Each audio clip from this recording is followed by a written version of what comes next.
தென்னாடுடைய சிவனே போற்றி, எந்நாட்டவர்க்கும் இறைவா போற்றி.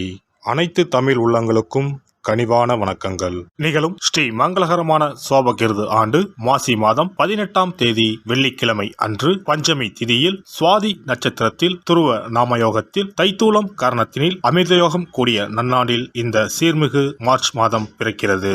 பிறக்கப் போகும் இம்மாதம் உங்கள் வாழ்வில் வளமும் நலமும் செல்வ செழிப்பும் பெற்று புதிய வாய்ப்புகள் புதிய வெற்றிகளுடன் மங்களகரமாக அமைய எல்லாம் வல்ல இறைவனை உளமாற வேண்டி விரும்பி கேட்டுக்கொள்கிறேன். இம்மாத கிரக நிலைகளை பார்க்கும் போது மேசத்தில் குருவும், கன்னி ராசியில் கேது பகவானும், மகர ராசியில் செவ்வாய் சுக்கிரனும், கும்ப ராசியில் சனி புதனுடன் சேர்ந்து சூரிய பகவானும் சஞ்சாரம் செய்கின்றனர். மார்ச் 2ஆம் தேதி புதன் பகவான் மீன ராசிக்கும், 8ஆம் தேதி சுக்கிர பகவான் கும்ப ராசிக்கும், 14ஆம் தேதி செவ்வாய் பகவான் கும்ப ராசிக்கும் இடப்பெயர்ச்சி அடைகின்றனர். இந்த கிரக அமைப்பினால் உங்கள் வாழ்வில் இம்மாதம் ஏற்படக்கூடிய சுப மற்றும் அசுப பலன்கள் என்ன என்பதனை பற்றி காண்போம். நடுங்க வைக்கும் குளிரோ தவிக்க விடும் வெயிலோ இல்லாமல் மிக இதமான சூழல் நிலவும் மாதம் இந்த மார்ச் மாதமாகும். பனிக்காலம் முடிந்து வசந்த காலம் துவங்க போகிறது.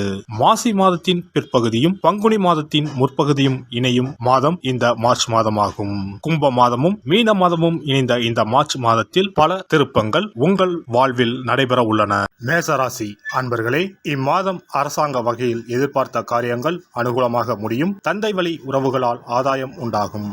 பணப்புழக்கம் அதிகரிக்கும். குடும்பத்தில் மகிழ்ச்சியும் உற்சாகமும் நிலவும். கணவன் மனைவிக்கு இடையே அந்யோன்யம் அதிகரிக்கும். உறவினர்கள் வருகையும் அவர்களால் மகிழ்ச்சியும் உண்டாகும். அவர்களிடம் எதிர்பார்த்த காரியங்கள் அனுகூலமாகும். சிலருக்கு புதிய சொத்துக்களின் சேர்க்கை ஏற்படும். புதிய முயற்சிகளில் வெற்றி கிடைக்கும். நண்பர்கள் மூலம் ஆதாயம் கிடைக்கக்கூடும். உங்கள் முயற்சிகளுக்கு மனைவி, மகள் உள்ளிட்ட குடும்ப பெண்கள் பக்கபலமாக இருப்பார்கள். அக்கம் பக்கத்தில் இருப்பவர்களுடன் அனுசரித்து செல்வது நல்லது.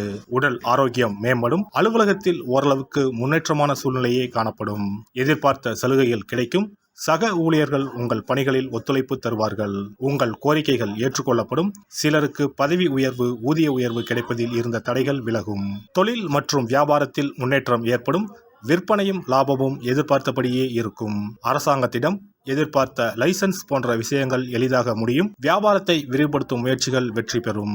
குடும்பத்தை நிர்வகிக்கும் பெண்களுக்கு மாதத்தின் பெரும்பகுதி மகிழ்ச்சி தருவதாக இருக்கும். வாழ்க்கை துணையிடம் எதிர்பார்த்த காரியங்கள் அனுகூலமாகும்.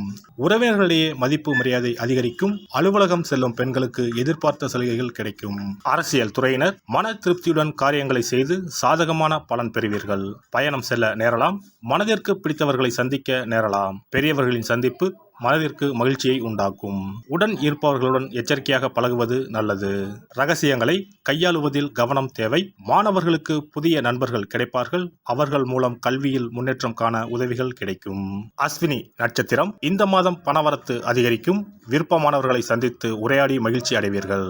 மன துணிவு உண்டாகும். எந்த ஒரு காரியத்தையும் துணிவுடன் செய்து அதிக நன்மை அடைவீர்கள். போட்டி பந்தயங்களில் ஈடுபடுவதை தவிர்ப்பது நல்லது.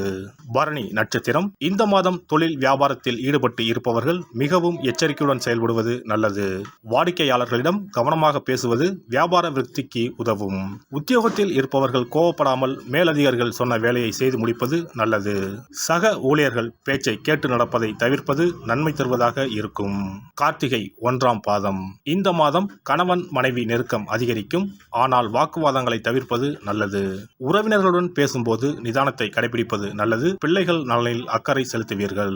துர்க்கை அம்மனுக்கு வேப்பிலை அர்ப்பணித்து பூஜித்து வணங்கி வர துன்பங்கள் நீங்கும். காரிய வெற்றி உண்டாகும். இனி இந்த மார்ச் மாதத்தில் மகா சிவராத்திரி எப்போது, இந்த நாளுக்கு அப்படி என்ன சிறப்பு என்பதனை பற்றி காண்போம். சிவபெருமானுக்கு எத்தனையோ திருநாமங்கள் உள்ளன. அவற்றில் மிக உயர்வானதாக சொல்லப்படுவது மகாதேவன் என்ற திருநாமம். மகாதேவன் என்றால் கடவுள்கள் அனைவருக்கும் மேலான கடவுள். கடவுள்களுக்கு எல்லாம் தலைவன் என்ற பொருள். சிவாய நம என சிந்திப்பவர்க்கு அபாயம் ஏற்படாது என்பார்கள். அப்படி கர்ம வினைகளில் இருந்தும் அனைத்து விதமான துன்பங்களில் இருந்தும் விடுபடுவதற்கு சிவனே கதி என சிவபெருமானை சரணடைவதற்கு ஏற்ற நாள் மகா சிவராத்திரி தினமாகும். மகா சிவராத்திரி நாளில் சிவபெருமானை முழு மனதுடன் உண்மையான பக்தியுடன் வழிபட்டால் நம்முடைய வேண்டுதல்கள் அனைத்தையும் சிவபெருமான் நிறைவேற்றி வைப்பார் என்பது ஐதீகம். கவலைகள் நீங்கி காரிய வெற்றியை தரக்கூடிய நாள் மகா சிவராத்திரி விரத நாளாகும். சிவபெருமானுக்கு உரிய அஷ்ட விரதங்களில் மிக முக்கியமானது மகா சிவராத்திரி விரதமாகும். சிவபெருமானின் அருளை பெறுவதற்குரிய மிக உன்னதமான புண்ணிய நாளாகும். ஒவ்வொரு மாதமும் தேய்பிறை சதுர்த்தசி திதியில் வருவதை மாத சிவராத்திரி என்றும், மாசி மாதம் தேய்பிறை சதுர்த்தசியில் வருவதை மகா சிவராத்திரி என்றும் கொண்டாடுகிறோம்.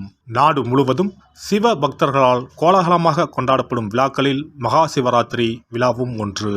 இந்துக்களின் மிக முக்கியமான விரத நாட்களில் இதுவும் ஒன்று. முப்பெரும் தேவர்களில் ஒருவரான சிவபெருமானுக்குரிய ராத்திரியாக சிவராத்திரி கொண்டாடப்படுகிறது. இந்த ஆண்டு மகா சிவராத்திரி விழா மார்ச் 8ஆம் தேதி கொண்டாடப்பட உள்ளது. அன்று இரவு 8:20 மணிக்கு துவங்கி மார்ச் 9ஆம் தேதி மாலை 6 மணி வரை சதுர்த்தசி திதி உள்ளது. இதனால் மார்ச் 8ஆம் தேதி இரவு 8:30 மணிக்கு பிறகே சிவராத்திரி பூஜை துவங்க வேண்டும். சூரிய பகவான் கும்பராசியில் பயணம் செய்யும் மாசி மாதத்தில் தேய்பிறை சதுர்த்தி நாளில் முதல் நாள் மாலை துவங்கி அடுத்த நாள் காலை வரை சிவனுக்கு தொடர்ந்து 4 கால பூஜைகள் செய்யப்படும். சிவராத்திரி அன்று இரவு முழுவதும் கண் விழித்து சிவ வழிபாடு செய்து அபிஷேகம், ருத்ராபிஷேகம் செய்து சிவ மந்திரங்களை உச்சரித்து சிவனின் அருளை வேண்டி பிரார்த்தனை செய்ய வேண்டும். ஆன்மீகத்தில் உயர்ந்த நிலையை அடைவதற்கும், துன்பங்கள் மற்றும் பாவங்களில் இருந்து விடுபட்டு மோட்சத்தை அடைவதற்கும் ஏற்ற நாள் இதுவாகும். மகா சிவராத்திரி அன்று அதிகாலையில் எழுந்து புனித நீராடி வீட்டை சுத்தம் செய்து பூஜை அறையில் விளக்கேற்றி வைக்க வேண்டும். பிறகு மாலையில் சிவன் கோவிலுக்கு சென்று அங்கு நடக்கும் அபிஷேகம் பூஜைகளில் கலந்து கொள்ள வேண்டும்.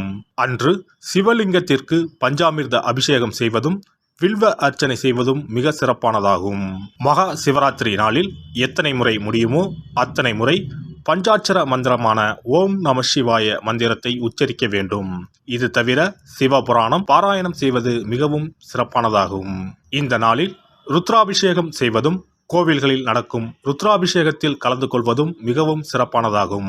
இந்த முறையில் மகா சிவராத்திரி விரதம் இருந்தால் முந்தைய 3 பிறவிகளில் செய்த பாவங்கள் நீங்கும். மனக்கவலைகள், நோய்கள், வறுமை நிலை ஆகியன நீங்கும். அதோடு வாழ்வில் அனைத்து விதமான இன்பங்களும் உயர்வும் கிடைக்கும். நாம் செய்யும் வழிபாடு, பூஜை ஆகியவற்றிற்கு 2 மடங்கு பலனை தரக்கூடியது மகா சிவராத்திரி விரதமாகும். சிவபெருமானை வணங்குவதற்கும் அவரின் அருளை பெறுவதற்குமே அவருடைய ஆசி இருந்தால்தான் முடியும். அதனால்தான் அவன் அருளாலே அவன் தாள் பணிந்து என்ற அற்புதமான வாசகத்தின் மூலம் நாம் அறிய முடிகிறது. சிவ அருளை பெற வேண்டும் எனில் அது அத்தனை சுலபமான காரியம் கிடையாது. சிந்தையிலும் செயலிலும் சிவனையே நினைத்து ஒவ்வொரு காரியத்தையும் செய்ய வேண்டும். அப்பேற்பட்ட சிவபெருமானின் அருளை பெற எளிமையான ஒரு நாளை பற்றித்தான் இப்பொழுது நாம் தெரிந்து கொண்டோம். எல்லாம் வல்ல இறையருளால் நீங்களும் உங்கள் அன்பு குடும்பமும் உடல் நலம், நீலாயுள், நிறை செல்வம், உயர் புகழ், மெய்ஞானம் ஓங்கி வாழ்க வளமுடன். இந்த வீடியோ உங்களுக்கு பிடிச்சிருந்தா லைக் பண்ணுங்க, ஷேர் பண்ணுங்க அண்ட் சப்ஸ்கிரைப் பண்ணுங்க. பக்கத்துல இருக்க பெல் ஐகானை கிளிக் பண்ணுங்க. நன்றி, வணக்கம், வாழ்க வளமுடன்.